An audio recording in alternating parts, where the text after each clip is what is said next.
Tales of Mithrym.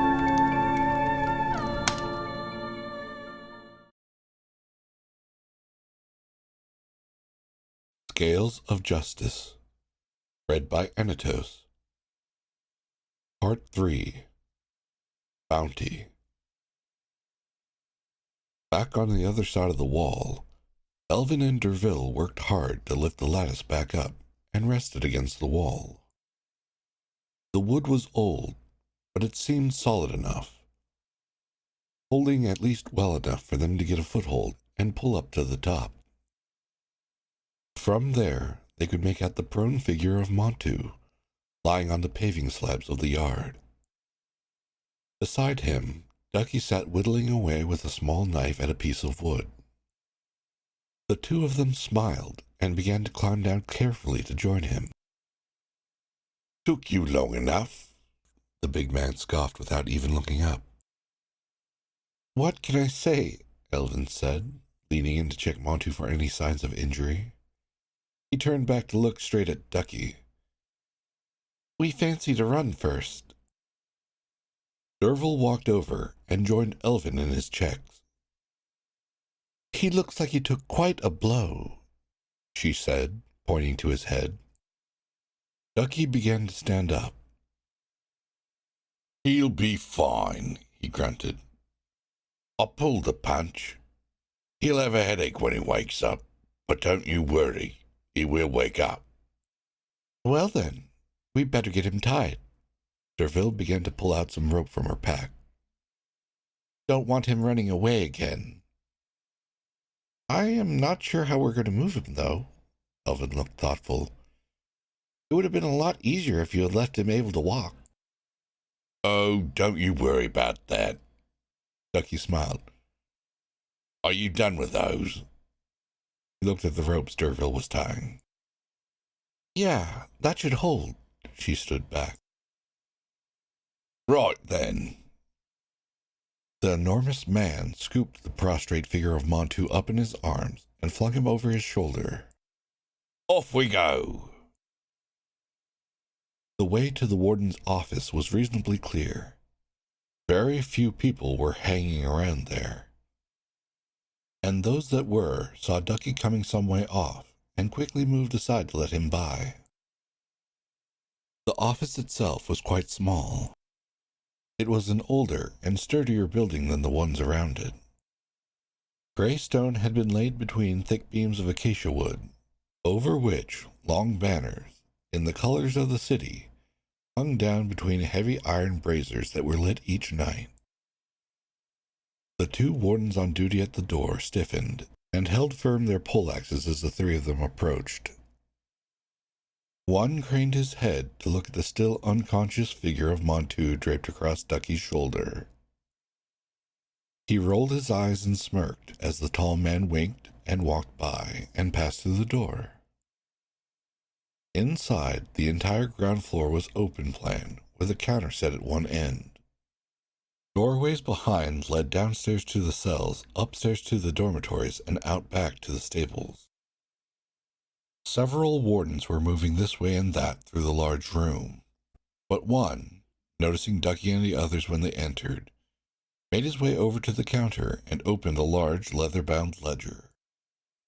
"Have you been hunting again, Repton?" he asked, looking at Ducky and the body of Montu. The tied thief was just coming around and beginning to thrash against the bonds. Elvin stepped forward and held up a small piece of parchment. "Montu Atom," he read off the sheet. "Wanted for smuggling and theft of currency." He lowered the paper and looked straight at the officer. "Apprehended this morning, whilst robbing the shop of Ahmed Alcazar. You will find the ruby he stole on his person. I assured Ahmed it would be returned." The officer nodded and began scratching at the ledger. "Very good. That will be 10 silver, and—" he began. Derville cut in, though. 10? It said 15 on the order." 10, Aneth, between the three of you. 5 more were on offer for information about the headquarters of operation. Do you have that too?" No, she grumbled. Then it is 10. The warden put a small pile of coins on the counter, which Elvin took and added to a pouch at his waist. Pleasure doing business, Elvin smiled. Tell me, has there been any news on...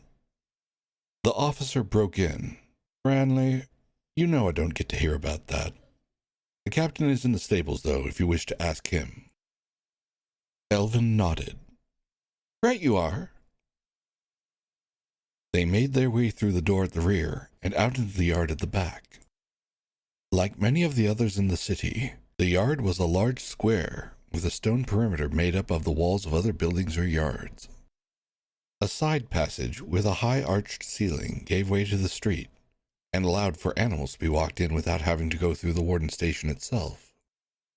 The sides of the yard were filled with wooden structures to create stabling, feeding troughs, and storage for fodder and riding equipment. Not that they had kept horses in here for some time now. Not since better arrangements had been made. The enormous beasts that lived there now were feeding at one of the troughs, their great forms subdued as they pulled in together to make room. Elvin looked at them as he made his way out into the hot air again. No matter how many times he saw them, it still made his skin crawl. The captain was nearby, watching them feed. He stood with his hands on his hips and a smile on his face. Dressed in the same uniform and armor as the other wardens, he wore no helmet. He was bald, with a short black beard, a broad man who was called athletic when he was younger. Now, though, middle age had meant that people would sooner call him stocky. "Hello, Captain," Elvin called. The captain did not turn round, but answered in a happy voice. "Lieutenant!" "Captain, is there any news about our papers?" The captain turned at this, and his expression changed. "I was having a good day, Lieutenant. Kindly do not change that." "Captain," Elvin persisted, "we have been here for months now, and we have more than proven ourselves as law-abiding and trustworthy. We have enjoyed the hospitality of the city and done our part for it. But we wish to see the rest of the country." "Lieutenant," the captain walked up and stood close in front of Elvin. "We are grateful for your work, but these are dark times. The Empire is at war with criminal insurgents and potential unrest. I cannot allow potential spies to go out into the Empire."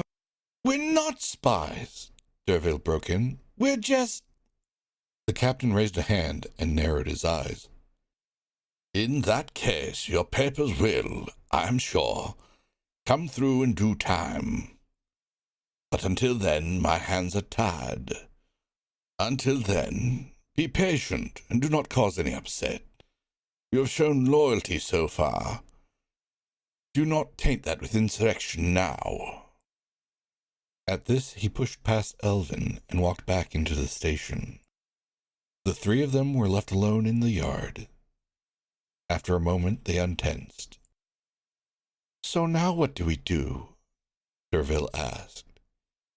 Elvin sighed. "I do not know. It seems like we have little choice in the matter."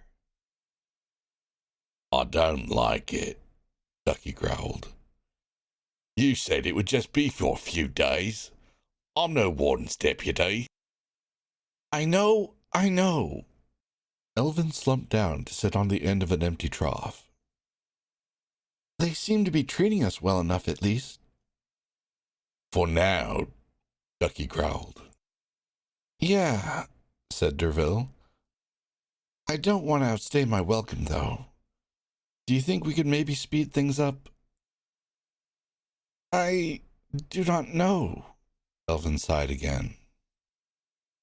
Derville sat down beside Elvin and thought hard. "What if we tried the embassy?" she said. "Do you think there could be some of your old army friends there? Maybe they could help with papers." "I ain't enlisting, not even to get out of this," Ducky roared. "I just do not know." Elvin stared up at the sky. "Still, It could be worth a try. We have nothing else to do for now anyway. They stood up and made to leave down the side passage. Behind them, the beasts were finishing their food. One turned on spot and began to cough as it produced a bone from the food it had been hastily chewing, and spat it down on the ground beside Elvin. Elvin looked up into the scaled and horned head of the creature, then down at the decomposing remains of its meal. "Ugh," he said with disgust. "Dragons."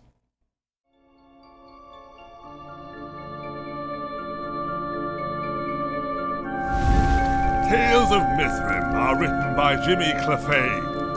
Mithrym is a fantasy world built for the Dungeon Room role-playing game system. To find out more about the world of Mithrym, or to try out the game, go to www.mithrym.com.